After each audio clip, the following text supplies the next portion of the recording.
Joe and Thomas, it's good to see you guys. How's it going? Good, and thank you. What did you guys know about Jesse Brown, about this movie? Because I remember seeing a photo of him at, I think it may have been at the Smithsonian or something like that, but I never knew his backstory. So I want to know what you guys knew. Thomas, I'll start with you.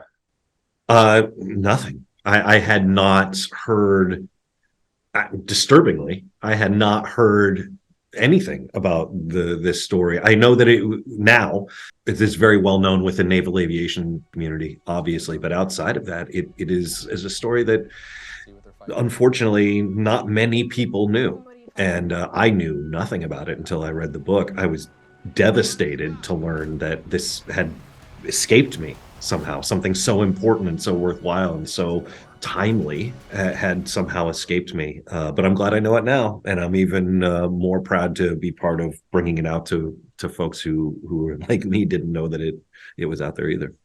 Yeah, I don't think you guys could have had a better director for this film with JD, growing up in the naval aviator community, his dad, being a Blue Angel.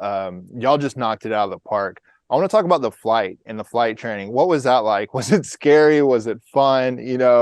What was that experience like? I'm going to start with you, Joe. The flight training really for us was spending a lot of time with these old planes, getting in and out. There's particular steps. And as you're well aware, these planes, there's not many left. There's about 11 left in the world. And we had most of them on set. So we have to be very careful not to break anything. Because you can't replace it. And then they would fly them up in the air. And I think probably insurance wouldn't let us go up. So that's why not all of us went up in the air all the time. But it was kind of cool. I just remember one. They're also single seaters. Single seaters. Yeah. And with the exception of Commander Glenn Powell, none of us is even remotely close to qualified to flying a plane. So, you can't be throwing this schmuck and this schmuck behind a museum piece and letting them take off behind a 500 horsepower engine. Yeah. That's called the Widowmaker. There was always somebody. Sony's not gonna sign off on that in any way. Yeah, I mean, those old planes, like you said, just getting in and out of those things because they sit so low, and then you try to get out, and they sometimes they catch your suit and all that.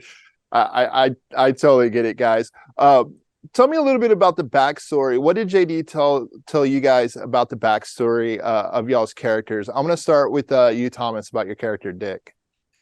JD basically handed me the book, handed me the email address of the guy who wrote it, said, let's get in contact with Adam Makos. He has all the information. He's going to be able to help you. We have a very specific responsibility when it comes to bringing this character to life.